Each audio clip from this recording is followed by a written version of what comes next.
वफाकी काबीना की मंजूरी के बाद 27वीं आईनी तरमीम का बिल सेनेट में पेश कर दिया गया, जिसे चेयरमैन सेनेट ने कायमा कमेटी कानून और इंसाफ के सुपुर्द कर दिया है। मुजव्वज़ा तरमीम के मुताबिक आइन के 48 आर्टिकल्स में तरामीम की जा रही हैं। इसके सबसे अहम पहलू में वफाकी आईनी अदालत के क़याम की तजवीज़ शामिल है, जो सुप्रीम कोर्ट से अलहदा होगी। तरमीम के दीगर अहम नुकात में फौजी ढांचे में बड़ी तब्दीली शामिल है। Chairman joint chiefs of staff committee का ओहदा खत्म करके आर्मी चीफ को चीफ ऑफ डिफेंस फोर्सेज का इजाफी ओहदा दिया जाएगा।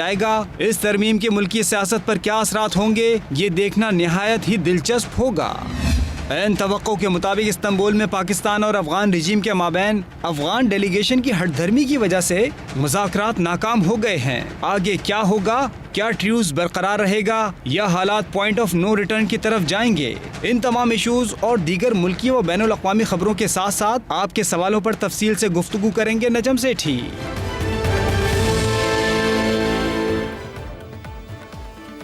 अस्सलाम वालेकुम। सेठी से सवाल के साथ मैं हूँ सैयद आयशा नाज, मेरे साथ मौजूद है नजम सेठी साहब। अस्सलाम वालेकुम।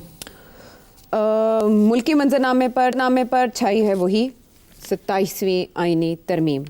बड़ा अहम सवाल है कि आइन में ये तब्दीलियाँ कब कब किन किन हालात के पेश नज़र की जाती हैं। आज हम आपसे उसकी हिस्ट्री भी जानेंगे, लेकिन सबसे इम्पॉर्टेंट क्वेश्चन यहाँ ये पैदा होता है कि वज़ीर आज़म ने कैबिनेट के इजलास में मंजूरी दे दी वीडियो लिंक के ज़रिए वहीं आज़रबाईजान से, और उसके बाद आज़म नज़ीर तारर साहब वज़ीर कानून, उन्होंने मीडिया को भी इस पर ब्रीफ़ किया और मामला बज़ाहिर यूँ लगता था कि सबका इत्तफ़ाक़ राय है। पाकिस्तान तहरीक इंसाफ ने इस पर एतराज़ किया कि आपको जल्दबाजी क्या है, जब ऐवान में अपोजिशन लीडर ही मौजूद नहीं है, ऐवान बाला में भी और ऐवान ज़ेरी में भी, तो आप इतनी जल्दी ये क्यों कर रहे हैं?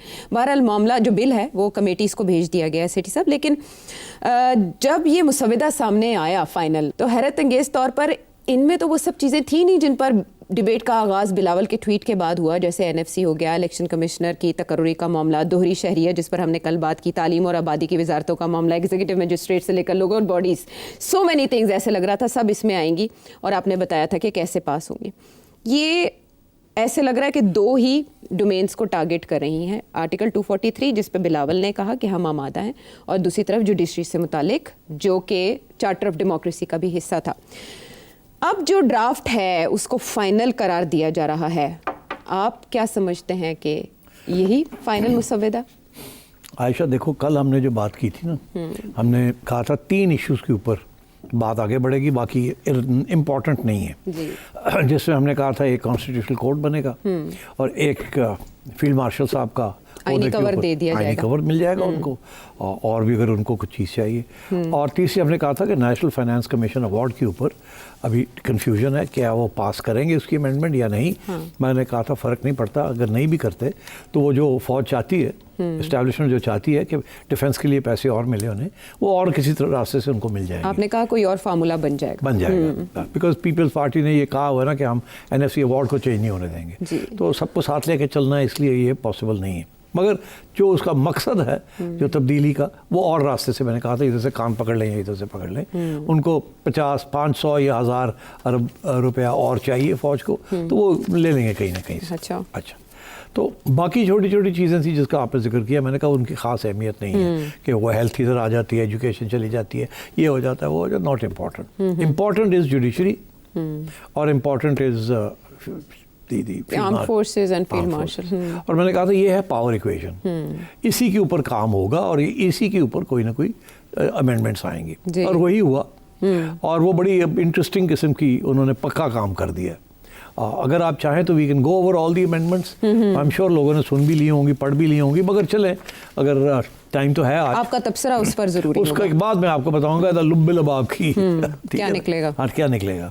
तो पहली बात तो ये है कि एक ड्राफ्ट बना है जिसके ऊपर काबीना ने ओके कर दिया, वो चला गया कमेटी के पास, कमेटी के अंदर बहस हो रही है, डिस्कशन हो रही है। इनकी उम्मीद है कि मंडे तक सेनेट ओके कर देगी और उसके बाद फिर वो चला जाएगा नेशनल असेंबली और फिर वहाँ से ये पास हो जाएगा, ये उनकी एक्सपेक्टेशन है। अच्छा। सेनेट के अंदर इनको 2-3 वोट्स की ज़रूरत है, जो इनके पास नहीं है। अगर पीपल्स पार्टी और नून लीग इकट्ठे हो जाए तो फिर भी 2-3 वोट्स की ज़रूरत और पड़ेगी। 61 है इनके पास, जिसमें हाँ, तो वो फिर मौलाना से मिल जाएँ या ANP से मिल जाएँ या एक इधर उधर से 1-2 इंडिपेंडेंट्स हैं उनसे मिल जाए, तो वो कोई है कि वो उसका कोई इशू नहीं होगा, कोई ना कोई से मिल जाएंगे। यहाँ तक लोग कह रहे हैं कि मौलाना के लोग जो है वो मौलाना को कह रहे हैं कि हमारे पे बड़ा प्रेशर है कि हम वोट दे दें, मौलाना उनको कह रहे हैं नहीं देना, ठीक है ना, वो कहते हैं मुझे बार्गेन कर लेने दे थोड़ा सा। तो ये चीज़ें चल रही हैं मगर ये सेटल हो जाएंगी। ओके, अच्छा, तो अब आइए कि कमेटी के अंदर जो डिस्कशंस हो रही हैं वो क्या हो रही हैं। ये आखिर में मैं आपको लेटेस्ट जो खबर है जो अभी आप ही ने मुझे दी है वो मैं फिर डिस्कस करते हैं कि इसके अंदर एक नया ड्रामा ना हो जाए आखिरी वक्त पे। आखिर में हम थोड़ा सा सस्पेंस क्रिएट करते हैं। अच्छा, ठीक। अब ये है कि क्या है इसमें, एक तो फेडरल कॉन्स्टिट्यूशनल कोर्ट जी वो बन जाएगा, ठीक है जी, और उसका ताल्लुक सुप्रीम कोर्ट से नहीं होगा। दूसरा ये कि सुप्रीम कोर्ट का नाम सुप्रीम कोर्ट ऑफ पाकिस्तान से हट के सुप्रीम कोर्ट रह जाएगा। ठीक है, ठीक। तीसरा ये है कि ये फेडरल कॉन्स्टिट्यूशनल कोर्ट जो है ये इस्लामाबाद में होगा। 3 साल का टेन्योर होगा जो चीफ जस्टिस होंगे फेडरल कॉन्स्टिट्यूशनल कोर्ट के, ठीक, और 68 ईयर्स के ऊपर ये रिटायर करेंगे। राइट। और जो फेडरेशन और प्रोविंसेस के दरमियान जो इश्यूज़ हैं वो ये फेडरल कॉन्स्टिट्यूशनल कोर्ट सुनेगा अगर कोई इशू बनता है ऐसा। और कॉन्स्टिट्यूशनल और फंडामेंटल राइट्स इश्यूज़ जो है वो सारे यही कोर्ट सुनेगा। ठीक। उसकी बड़ी इंपॉर्टेंट चीज़ ये है कि जो पावर था ना 184 सेक्शन में जी, जो सुप्रीम कोर्ट के पास पावर था फसुओ मोटो जी, वो फारग हो गया। आज खुद नोटिस फारिग, वो फारग हो गया बिकॉज वो मिसयूज हो रहा था। डिपेंड करता था चीफ जस्टिस कौन है और फिर यहाँ एक सूरत आई सी के इंडिविजुअल जजेस भी शुरू हो गए थे कि हमारा भी हक है, हम भी करते हैं, तो वो फिर बड़ी पोलिटिसाइज हो चुका था। तो वो ख़त्म कर दिया इन्होंने, अच्छा किया। अब जुडिशल अपॉइंटमेंट्स कैसे होंगी, ठीक है, वो एक और आर्टिकल है 175A उसको भी अमेंड कर दिया इन्होंने। और जुडिशल कमीशन जो है उसके अंदर दोनों चीफ जस्टिस होंगे और जो सीनियर मोस्ट चीफ जस्टिस है इन दोनों में से वो ही बनेगा चीफ जस्टिस या head of the judicial commission, और वो मेरा ख्याल है अफरीदी साहब ही होंगे because he is more senior to Aminuddin साहब। ओके, ऐसे ही है ना। और अमीनुद्दीन साहब प्रोबेबली कॉन्स्टिट्यूशनल कोर्ट के चीफ जस्टिस होंगे। फिर उसके बाद वहाँ और जजेस कहाँ से और दूसरी चीज़ ये है कि सुप्रीम कोर्ट के जो फैसले हैं जी वो अब कॉन्स्टिट्यूशनल कोर्ट के ऊपर बाइंडिंग नहीं होंगे। अगर फॉर एग्जांपल कोई सुप्रीम कोर्ट को फैसला करता है किसी इशू में और वो चैलेंज हो जाता है बिफोर द कॉन्स्टिट्यूशनल कोर्ट, हो सकता है चैलेंज होगा क्योंकि उसमें लोग कह सकते हैं कि एक इसमें आईनी नुक्ता है पहलू है, हाँ। और उसकी तो वो वहाँ चैलेंज हो सकता है। मगर कॉन्स्टिट्यूशनल कोर्ट के जो इश्यूज हैं वो कहीं नहीं चैलेंज हो सकते, लोअर। ठीक हो गया। अब आइए आप फौज के बारे में। आर्टिकल 243 था जिसके अंदर chairman joint chiefs of staff committee थी एक, और उसके एक सरबराह थे, 4 स्टार जनरल होते थे, वो ख़त्म हो गई। उसकी जगह पे अब आर्मी चीफ जो है COAS है, उनको एक नया टाइटल दे दिया गया है, वो है चीफ ऑफ डिफेंस फोर्सेस। आजकल एक फील्ड मार्शल है वो, तो अब वो field marshal chief of defence forces. CDF की क्या ज़रूरत है, जहाँ चेयरमैन जॉइंट चीफ्स को फ़र्क कर दिया। CDF की ज़रूरत यह है कि अब जो नई मिलिट्री डॉक्ट्रिन बन रही है वो है यूनिफाइड कमांड। राइट। और ये बहुत सी अब डेवलपमेंट्स हुई हैं आफ्टर द इंडिया वॉर, जिसके अंदर अब यूनिफाइड कमांड की ज़रूरत है और इसके अंदर इंटीग्रेशन की ज़रूरत है, electromagnetic and air force and land forces and navy. तो इसलिए ये एक ओहदा और बना दिया गया है जिसके अंदर chief of army staff field marshal इसको हेड करेंगे और वहाँ यूनिफाइड कमांड बनेगा। राइट। और वो ओहदा जो भुट्टो साहब ने क्रिएट किया था वो ख़त्म 27 नवंबर से, हाँ वो फारग हो गया। अब आइए अब और फील्ड मार्शल साहब जो हैं और बाकी उनको एक लाइफ टाइम के लिए ये अवार्ड है। और जो अपने जो एयर मार्शल हैं और जो एडमिरल ऑफ द फ्लीट, ये भी इनको भी ये भी लाइफ टाइम के होंगे। They will carry their uniform after retirement also. तो दोनों तीनों को एक ही लेवल पे ले आए हैं, एक्सेप्ट कि एक, और तीनों फील्ड मार्शल लेवल पे हैं अब। तीनों के ओहदे जो है बढ़ा दिए गए, तो सबको एक किस्म का फील्ड मार्शल अपने अपने एरिया में बना दिया गया। बट इनको आर्मी वालों को इनको सबके ऊपर बैठा दिया। अब आइए छोटे मोटी चीज़ें हैं कि चीफ मिनिस्टर के जो एडवाइज़र्स हैं वो बढ़ा दिए गए हैं। प्राइम मिनिस्टर के एडवाइज़र्स जो होंगे वो बढ़ा दिए गए हैं। फिर बड़ी इंपॉर्टेंट चीज़, बहुत इंपॉर्टेंट, क्या कि अगर कोई जज को ट्रांसफ़र किया जाता है, जुडिशल कमीशन ट्रांसफ़र कर देती है किसी जज को एक कोर्ट से दूसरे कोर्ट, फ्रॉम से the supreme court to the constitutional court, Right. या लाहौर हाई कोर्ट के अंदर इधर से इधर किया, या उधर से इधर जज ले आए उधर ले, और वो ऑर्डर ओबे करने पड़ेंगे। पहले ये था कि पूछना पड़ता था कि आप अग्री करते हैं, जाएंगे या नहीं, Consent लेनी पड़ती थी। कंसेंट लेनी पड़ती। अब ये है कि नहीं, ऑर्डर आ गया, चलो जी स्टार्ट मार्चिंग, नहीं मानते आउट, आप रिटायर्ड, आप रिटायर हो गए, फारग हो गए। सर्विस की वजह से आपका तयन होगा कि आपको पेंशन मिलेगी या नहीं, और सर्विस मराहत की वजह मिलेगी से या from the day you are appointed, जी। तो वहाँ से आपकी सीनियरिटी काउंट होगी। अच्छा, बाकी ये है कि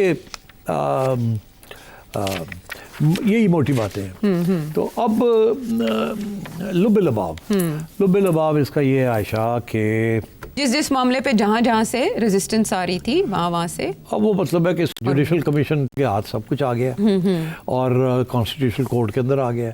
बाकी सुप्रीम कोर्ट जो मर्जी फैसले करे, तुम्हारे मेरे दरमियान लड़ाई झगड़े होते हैं, प्रॉपर्टी के इश्यू होते हैं, कोई भी होता है, वो करते रहे, जब गवर्नमेंट को इस पर तकलीफ नहीं होती। और अगर कहीं छोटी मोटी तकलीफ होगी भी तो गवर्नमेंट सहारा लेगी कॉन्स्टिट्यूशनल कोर्ट का कि इसमें कॉन्स्टिट्यूशनल इशू भी है, तो वहाँ चली जाएगी और वहाँ उनके पास मेजॉरिटी है और वो अपना काम कर लेंगे। पहले इंस्टेबिलिटी आती थी बिकॉज कॉन्स्टिट्यूशनल मैटर्स के ऊपर जुडिशरी को ऐसे फैसले कर देती थी जिसके साथ इंस्टेबिलिटी, सियासी तौर पे इंस्टेबिलिटी हो जाती थी। हाँ, और वो पॉलिटिकल जजमेंट्स करार दी जाती थी। तो अब ये है कि जो भी पॉलिटिकल जजमेंट्स होंगी they will all be in favour of the executive. ठीक हो, तो वो अब नहीं होगी। ठीक पहले थी ना, जब एग्जीक्यूटिव के खिलाफ जाते थे या एस्टैब्लिशमेंट के खिलाफ जाते थे तो इंस्टेबिलिटी हो जाती थी। अब वो नहीं होगी, अब वो जो है वही है, अल्लाह ना खैर। ठीक, तो एक तो ये हो गया, प्राइम मिनिस्टर या प्रेसिडेंट जो हैं वो, अब फील्ड मार्शल साहब, ये सब लोग जो हैं इनको नहीं निकाल सकते, और टाइटल भी वापस नहीं लिया जा सकता सिवाय पार्लियामेंट लिया जा सकता। वो रिटायरमेंट के बाद भी रहेंगे फील्ड मार्शल ताहयात। तो ये आर्टिकल 47 से क्या मुराद है कि उनके खिलाफ कार्रवाई नहीं की जा सकेगी? अच्छा, वो बड़ा इंटरेस्टिंग है। वो कार्रवाई इनके खिलाफ नहीं हो सकती मगर हो भी सकती है। वो कैसे होगी? उन्होंने कहा जी जो प्रेसिडेंट खिलाफ जैसे कार्रवाई होती है ना, अगर उनको निकालना हो, प्रेसिडेंट को इम्पीच करना हो, निकालना हो फॉर सम चार्ज और दिया था, जैसे कि मुशर्रफ साहब को निकाला था जब ये नून लीग और पीपल्स पार्टी इकट्ठे हो गए थे और धमकी दी थी इम्पीचमेंट की, तो वही प्रोसीजर फॉलो करना पड़ेगा। वो प्रोसीजर क्या है? वो ये है कि पहले तो किसी एक घर में, सेनेट में या नेशनल असेंबली में एक रेजोल्यूशन पास करना होगा बाय 51% ऑफ दी वोट, सादा अक्सरियत। उसके साथ एक रेजोल्यूशन होगा कि हम आयशा को निकालना चाहते हैं। ठीक है, ठीक। उसके बाद ये होगा कि वो स्पीकर साहब के पास जाएगा। स्पीकर साहब कहेंगे अच्छा ठीक है, ये तो आ गया पहला कदम। अगला कदम ये है कि दोनों घरों को बुलाना पड़ेगा और उन दोनों घरों के अंदर 2/3 मेजॉरिटी लेनी पड़ेगी आपको। ओके, फिर जाके आप इम्पीच होंगे।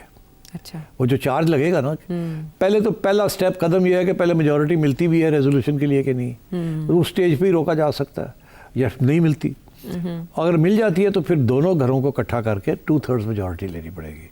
तो दैट इज़ नॉट ईजी। ठीक, क्योंकि के पास बहुत से पार्स होते हैं कि ये 2/3 मेजॉरिटी जो है इधर उधर हो जाए जी। तो ये पक्का हो गया काम।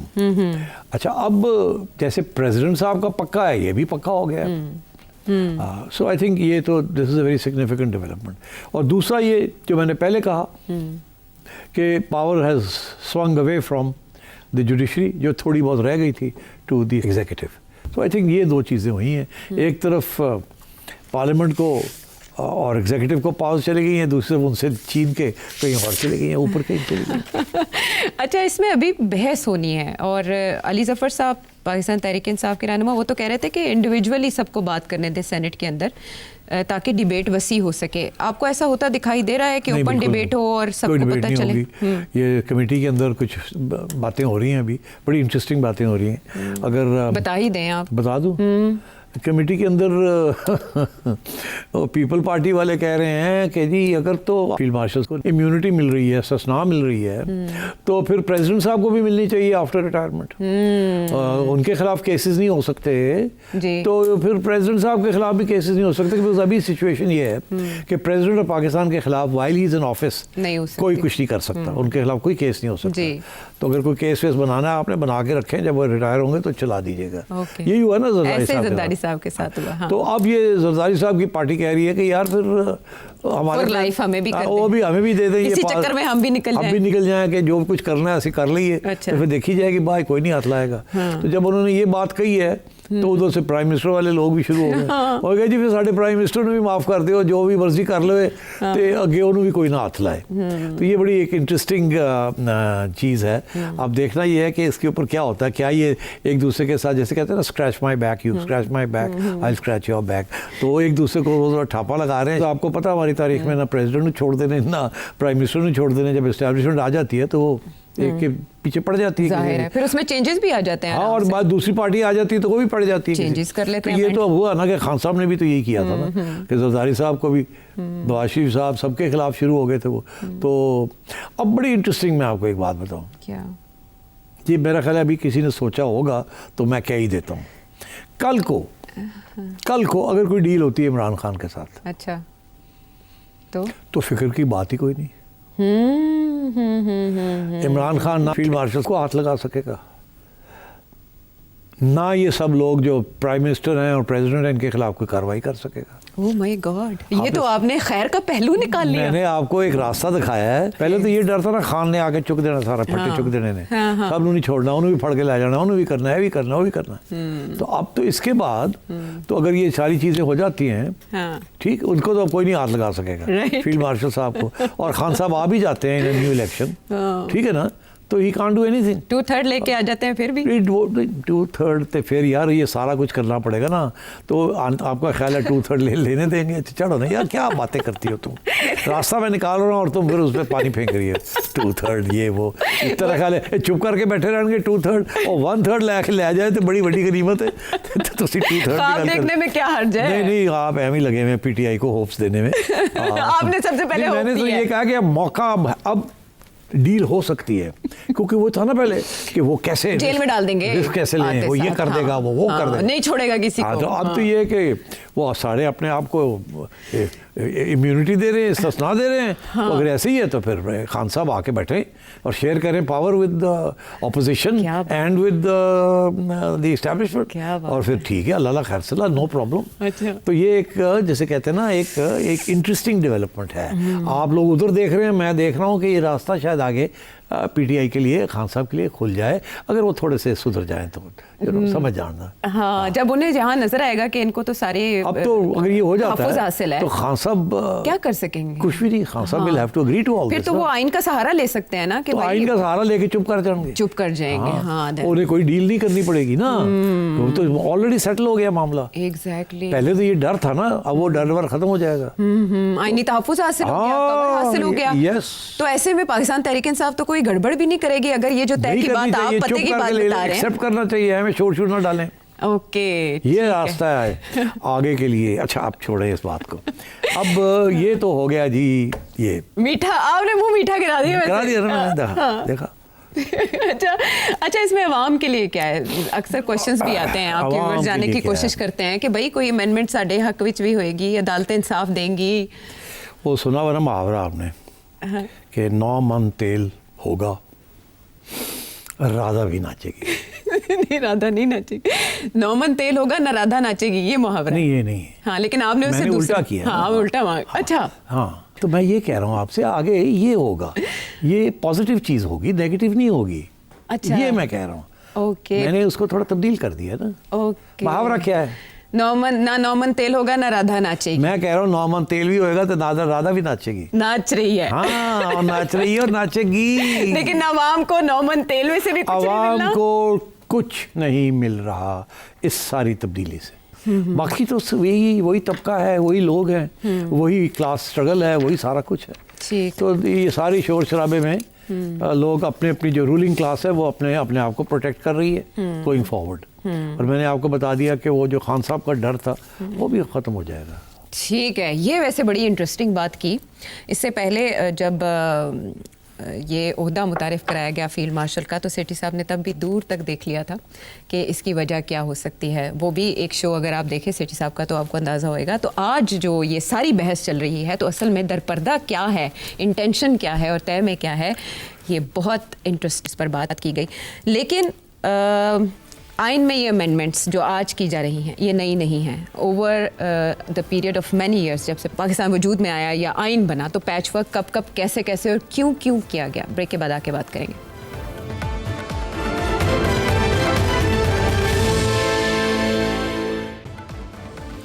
शो में साथ देने का शुक्रिया। जब भी आईनी तरमीम की बात होती है तो बहुत से सवाल जहन में उठते हैं कि इसकी ज़रूरत क्यों पेश आई और इसके दूरस नताइज क्या होंगे।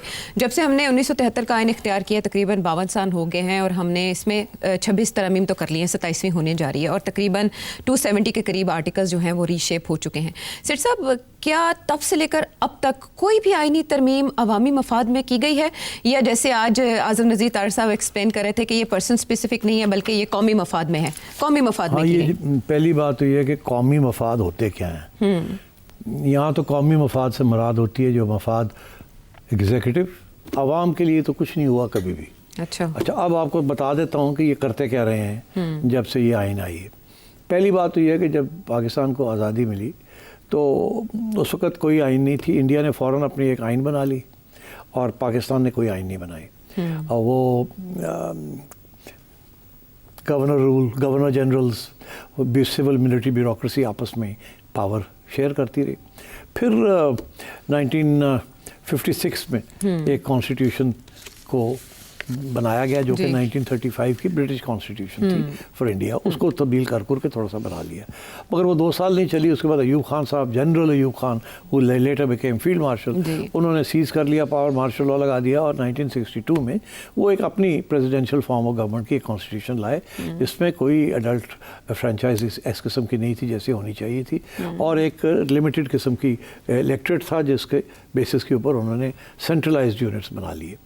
अच्छा, वो अयूब खान साहब जब गए तो वो भी फारग हो गई जी। और उसके बाद आपको पता है बांग्लादेश अलग हो गया, बिकॉज वो जो 4 प्रोविंसेस थी उनको उन्होंने एक बना लिया। पंजाब वाले, ये इधर का जो हिस्सा है वेस्ट पाकिस्तान, उधर ईस्ट पाकिस्तान 2 यूनिट करके उन्होंने चलाने की कोशिश की। वो नहीं चल सकी उनसे, वो लोग नाराज़ हो गए, वो चले गए। अगली इलेक्शन हुई, वो जीत गए, उसको बात नहीं मानी और फारग हो गए। भुट्टो साहब आए और उन्होंने आके फिर एक डेमोक्रेटिक कॉन्स्टिट्यूशन जैसे इंडिया में थी उसको सामने रख के और अपनी कॉन्स्टिट्यूशन बनाई। जो हमारी कॉन्स्टिट्यूशन, इंडियन कॉन्स्टिट्यूशन शुरू में बहुत एक जैसी थी और इसमें बहुत से अहम वकला हजरात ने काम किया।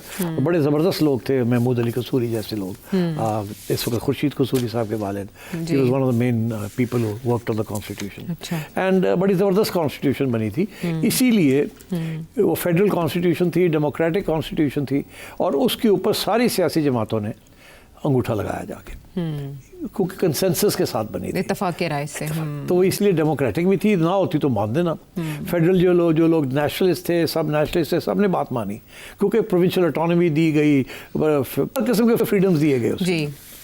मगर फिर क्या हुआ, भुट्टो साहब बन गए। सबसे पहला काम उन्होंने किया कि 1974 में उन्होंने कादियानियों को नॉन मुस्लिम डिक्लेयर कर दिया जी, जो आज तक आइन के अंदर है। सेकंड अमेंडमेंट जी, it was the second amendment 74 में जी। उसके बाद क्या हुआ कि थर्ड अमेंडमेंट आया एक। अब भाई मैं इसलिए इसको नोट कर रहा हूँ। थर्ड अमेंडमेंट क्या था, वो जो आज़ादी दी थी ना अरेस्ट से बचने की या ड्यू प्रोसेस वगैरह की, वो भुट्टो साहब ने वापस ले ली। अच्छा। और एक कानून बना दिया प्रिवेंटिव डिटेंशन, कि आपको, हमें शक है कि आप गड़बड़ करने जा रहे हैं, कोई क्रिमिनल एक्ट करने जा रहे हैं, हमने पहले ही पकड़ लिया आपको, अभी एविडेंस है कोई नहीं, बस हमारा ख्याल है कि आप गड़बड़ करेंगे, तो आपको प्रिवेंटिव डिटेंशन। ये कभी सुना नहीं था हमने कहीं भी प्रिवेंटिव डिटेंशन का, मगर भुट्टो साहब ने जो आज़ादी दी थी थोड़ी बहुत वो वापस ले ली आवाम से, ठीक, जिसमें प्रिवेंटिव डिटेंशन आ गई। ओके जी। और हर बात को उन्होंने कहा एंटी स्टेट, जो चीज़ जिसको किसको पकड़ना होता था पकड़ के अंदर फेंक देते थे, और जब पूछा जाता था क्यों पकड़ा, ये बंदा ही एंटी स्टेट है। तो क्या है, प्रूफ क्या है, एविडेंस दें होंगे जी। नहीं, वो तो देखे ना जिस किस्म की इसकी जो सोच है एंटी स्टेट सोच है, तो इसको प्रिवेंट कर लिए, कल को गड़बड़ करेगा, हमने पहले ही अंदर कर दिया हिफ्ज़ मा तक़द्दुम के तौर पर। अच्छा, उसके बाद जनाब फिर उन्होंने ये तब्दीलियाँ करनी शुरू की, अमेंडमेंट्स की, जो कि उन्होंने टोटल अमेंडमेंट 7 की अपने 5 साल में, 73 to 77 में। और सबसे ज़्यादा इम्पॉर्टेंट बात उन अमेंडमेंट्स की थी कि सेंट्रलाइजेशन ऑफ पावर। पहले डिस्पर्सल ऑफ पावर थी, फिर सेंट्रलाइज कर लिया, इर्तिकाज़ कर लिया पावर का। और उसी ज़माने में भुट्टो साहब ने कि उस वक्त नॉर्थ वेस्ट फ्रंटियर प्रोविंस और बलूचिस्तान के अंदर जो नेशनल अवामी पार्टीज़ की गवर्नमेंट्स थी जो इलेक्शन में मेजॉरिटी के साथ आई थी उन प्रोविंसेस में, उनको डिसमिस करके वहाँ गवर्नर्स रूल लगा दिया और सेंट्रलाइज कर लिया पावर सारा। That's what he did. Okay. उसके बाद जनरल ज़िया आ गए 77 to 88। उन्होंने 97 मॉडिफिकेशंस किए जिसमें से 3 फॉर्मल अमेंडमेंट्स से 8th, 9th and 10th। और जो 8th अमेंडमेंट था वो तो आपको पता ही है, जो सारे मार्शल लॉ जो लगाया था उसको कवर दे दिया, ठीक है, और अपने पावर्स को बढ़ा दिया, 58(2)B लगा दिया कि जनरल साहब जो थे या प्रेसिडेंट भी थे और जिसको चाहे रखें और जिसको चाहे निकाल दें, और कोई चैलेंज ही नहीं होता था। हालांकि सुप्रीम कोर्ट में चैलेंज होता, सुप्रीम कोर्ट जो कहते हैं कर देंगे। अच्छा, तो वो आ गया। साथ साथ उन्होंने फिर अपने आप को लिजिटिमेसी देने के लिए तो उन्होंने कहा कि जी अब हम इस्लामिक प्रोविजंस करेंगे, शरीयत कोर्ट्स होंगे, जुडिशरी को चेंज करेंगे, ये करेंगे वो करेंगे। उन्होंने भी जुडिशरी के ऊपर काम करना शुरू कर दिया बिकॉज प्रोटेक्शन लेनी थी। अच्छा। उनको भी टाइट करना था, नजरिया ज़रूरत। और पार्लियामेंट की जो सॉवरेंटी थी वो कम कर दी, मजलिस शूरा बना के उसको फारग कर दिया और हैंड पिक्ड लोगों को रखना शुरू कर दिया वहाँ। इलेक्शन तो 85 में हुए ना, उससे पहले तो वही चल रहा था सारा कोई ड्रामा। तो this is what happened under Zia, ठीक है। और प्रेसिडेंट सुप्रीम था और पार्लियामेंट्स जो थी वो हैंड पिक्ड पार्लियामेंट थी, उसमें कुछ भी नहीं था। फिर आइए आप बेनज़ीर भुट्टो साहिबा जी, तो ये कमज़ोर होते गए ना। ओरिजिनल कॉन्स्टिट्यूशन जो अवामी थी और जमहूरी थी वो कमज़ोर होती गई। भुट्टो साहब ने भी कमज़ोर कर दी जिन्होंने बनाई थी, उसके बाद ज़िया उल हक ने कमज़ोर कर दी। अच्छा, जो आया उसने वीक किया, स्ट्रॉन्ग नहीं किया, सिविलियन एंड मिलिट्री अपने अपने मकसद के लिए। फिर बेनज़ीर भुट्टो साहिबा आई जी, उन्होंने से एक छोटी मोटी बात कराई कि जो नेशनल असेंबली की जो टर्म थी 3 साल थी ओरिजिनल आइन में, उन्होंने 4 साल कर दी। वो कोई ख़ास बात नहीं हुई। मगर मियाँ साहब 90 में जब आए तो उन्होंने फिर स्पेशल कोर्ट्स बनाने शुरू कर दिए अपने ओपोनेंट्स को टाइट करने के लिए। स्पेशल कोर्ट्स, देखो ना, ये होता है कि अपने पावर्स को बढ़ाने के लिए आप अदालतों इस्तेमाल करते हैं। तो मियाँ साहब ने भी वही काम किया। वो रहे 90s में रहे ना, तो वो 13वीं और 14वीं अमेंडमेंट्स भी लेके आए वो, जब वो दूसरी दफ़ा आए। और उस दफ़ा जब वो आए तो उन्होंने प्राइम मिनिस्टर के पावर वापस ले लिए, जो कि पहले 58(2)B प्रेसिडेंट के पास था, लगारी साहब के पास था, वो उन्होंने वापस अपने पास ले लिया और प्रेसिडेंट साहब को फारग कर दिया बेसिकली जी। ये खेल जारी रहा, ये खेल जारी रहा। सिविलियंस अपने आप को और मजबूत करते गए और आइन को और कमज़ोर करते गए, जो बैलेंस ऑफ पावर्स थे सारे। मुशर्रफ साहब आ गए, उन्होंने 37 मॉडिफिकेशंस की, 17th अमेंडमेंट किया, अपने ऑर्डर प्राइम मिनिस्टर अपने पावर्स को रिस्टोर किया, तगड़े हो गए, फिर भी वही वापस ले लिया सब कुछ। तो और तगड़े प्रेसिडेंट रहे। मगर फाइनली जब जरदारी साहब आए तो फिर ये 18th अमेंडमेंट हुई, जिसमें फिर प्रेसिडेंट को वापस पावर्स मिल गए, सिविलियंस को थोड़े बहुत पावर्स मिल गए वापस। नवाज शरीफ साहब जब वापस आए तो उनके पास फिर पावर्स थे और ये आनियाँ जानियाँ चलती रही। और अब आपने देख ही लिया क्या हुआ है कि एस्टैब्लिशमेंट और एग्जीक्यूटिव पावरफुल हो गई हैं। एग्जीक्यूटिव पहले से पावरफुल हो गई है, जुडिशरी कमज़ोर हो गई है। यानी जिसको जब जो दरकार था उसने हस्बे ज़रूरत, जिसका हाथ हावी था, भारी था, वो ले गया। आजकल हाथ कहीं और भारी है। ठीक। अच्छा, ये जितनी भी आपने अमेंडमेंट्स गिनवाई, उसके लिए तो एक हमें ऐसा प्रोग्राम चाहिए जो बताए कि फिर उसके असरात क्या हुए हमारे फैब्रिक पे, पॉलिटिकल फैब्रिक पे। लेकिन अभी वक्त महदूद है, तो मैं फौरी तौर पर आपसे जानना चाहूँगी कि अब पाकिस्तान और अफगानिस्तान के ताल्लुकात का मुस्तकबिल क्या है टॉक्स फेल होने के बाद? मैंने कहा था फेल हो जाएंगी, फेल हो गई। आपने जी पहले ही प्रेडिक्शन दे दी थी। ठीक, उन्होंने कोशिश की, नहीं वो नहीं मानेंगे, उन्होंने बता भी दिया था क्यों नहीं मानेंगे। अब क्या होगा मैं आपको बता दूँ। अब ये होगा कि ये जो आपस में जंग हो रही थी वो तो अभी नहीं शुरू होगी, मगर हम एक्शन लेंगे टीटीपी के खिलाफ। जहाँ भी हमें मौका मिलेगा हम एक्शन लेंगे, inside Pakistan and outside Pakistan. Inside Afghanistan भी हम लेंगे। और अगर किसी स्टेज पे और मैं समझता हूँ कि अफगान हुकूमत कुछ नहीं करेगी, वो टीटीपी की हेल्प नहीं करेगी, मगर हमारे खिलाफ भी नहीं खड़ी होगी। छोड़ डालेगी, मगर जैसे पहले किया था ना, हमला कर दिया था, अब वो नहीं करेंगे। और प्रोटेस्ट करेंगे, रोना धोना करेंगे, ड्यूरेंट लाइन की बात करेंगे। मगर जैसे पहले उन्होंने हमला कर दिया था, जनाब टैंक शैंक ले आए थे, वो फिर चंगी पिटाई हुई तो फिर भाग गए। तो अब वो चीज़ नहीं होगी। अब हम we will continue to do our whatever we have to do to protect us. और इंडियन डिक्टेशन लेते रहेंगे, इंडियन हाथ उसमें एक्टिव रहेगा। इंडिया जो है वो तो अब इंटरफेयर तो करेगा, वो कर भी रहा है और भी करेगा।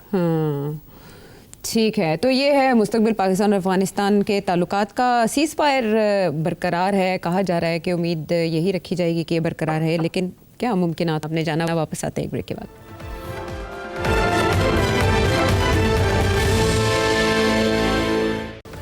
शो में साथ देने का शुक्रिया। इतने इंटरेस्टिंग क्वेश्चन आए हैं, एक भी क्वेश्चन मिस करने को जी नहीं चाहता। और आपके जो व्यूवर्स हैं जो अरसा दराज से आपको देख रहे हैं, वो ऐसे ऐसे अछूते सवाल भेजते हैं कि मैं उनको शामिल किए बगैर नहीं रह सकती। तो रोज़ खान होती है उसके जी, नहीं मैं वो निकलवा देती हूँ। बहरहाल ये रोज़ खान जो हैं बुनेर से, उन्होंने बड़ा इंटरेस्टिंग क्वेश्चन पूछा है, शामिल करते हैं। मेरे मरहूम वालिद साहब कहते थे कि नजम सिटी साहब, हबीब चालीब, एहसान वाई, ये लोग वली खान के दोस्त है और बादशा खान बाबा के चाहने वाले हैं और इनका ताल्लुक एनपी से है। तो सच में आप एनपी में थे? अगर थे तो इसका मतलब है आप तो कामरेड थे, लेकिन हम देखते हैं आप तो सूटेड बूटेड है, बैठते हैं, प्रोग्राम करते हैं। ये जो कामरेड होते हैं ये तो डंडे काटते हैं, जेले काटते हैं। आपके तो अगर आप सुरखा है तो हम तो आपकी सिर्फ सुर्ख टाई देखते हैं। तो मैंने गलत सुना अपने वालिद साहब से, सच में आप कामरेड थे? भाई यार ये पर्सनल किस्म के सवाल आने शुरू हो गए हैं। अच्छा, अब सोच के जवाब देना पड़ेगा। मैं चाहता था कि कुछ बातें ऐसी हैं जो रह ही जाएं, मगर चले अब आपने पूछ ही लिया।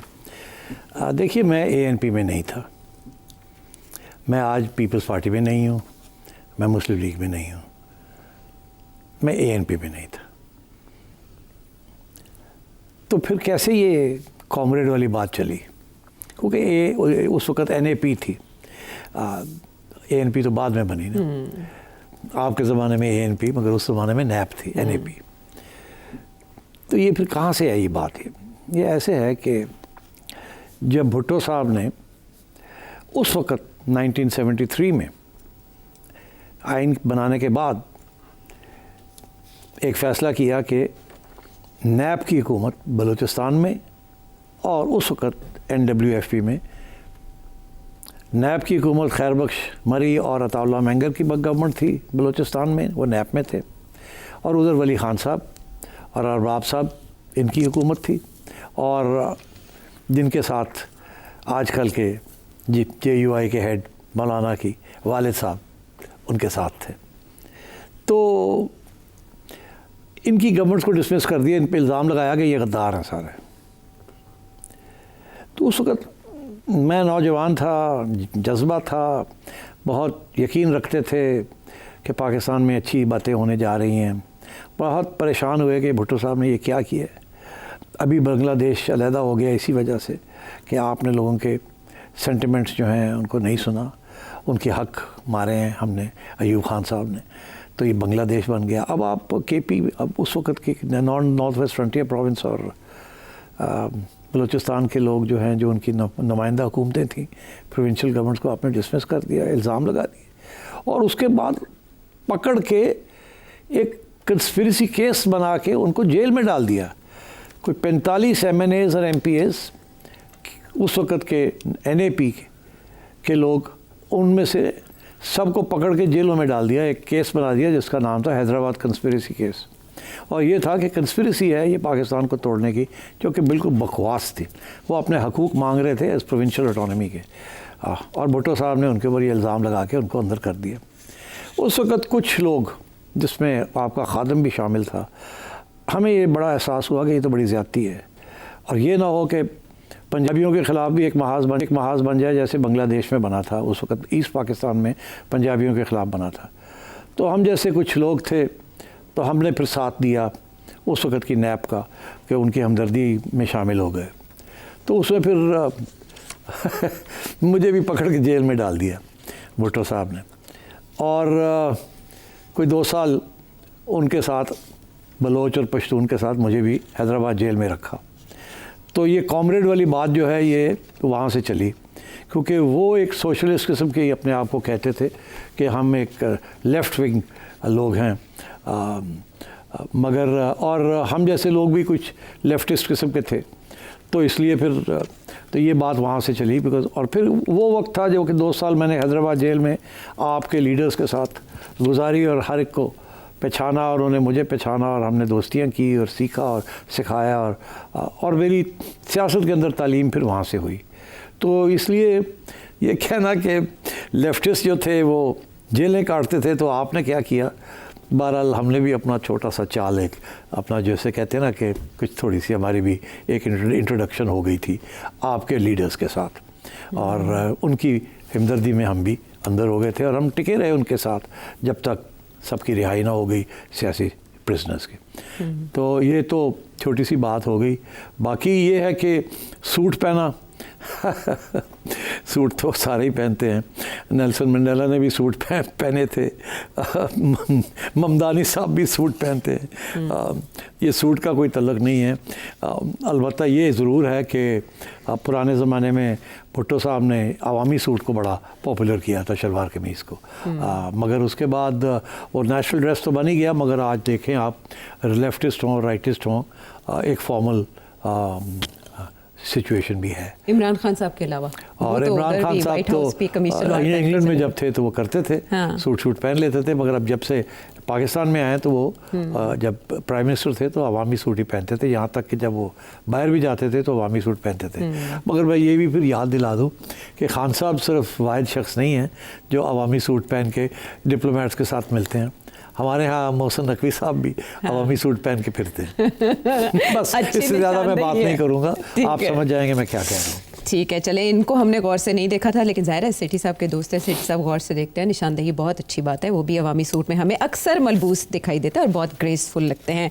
वक्त ख़त्म हो गया, वरना बहुत तमन्ना थी कि बाकी सवाल भी शामिल किए जाते। कुछ रेगुलर हमारे व्यूअर्स हैं जो भेजते हैं, अक्सर सवाल मिस भी हो जाते हैं, लेकिन वो फिर भी नहीं रुकते। तो हम आपके स्पेशल मशकूर हैं, उमर फारूक साहब बूरेवाला से, कासिम याकूब राजा इंग्लैंड से, डॉक्टर मोहसिन आयरलैंड से, आमिर अहमद टोरंटो से, ज़िशान मकाम नामालूम, आसिफ शेख आयरलैंड से, शहरियार अमेरिका से, अमीन अटलांटा से, और इसके अलावा डॉक्टर ख़ान, मुश्ताक अहमद कराची से, शहजाद सलीम मलेशिया से।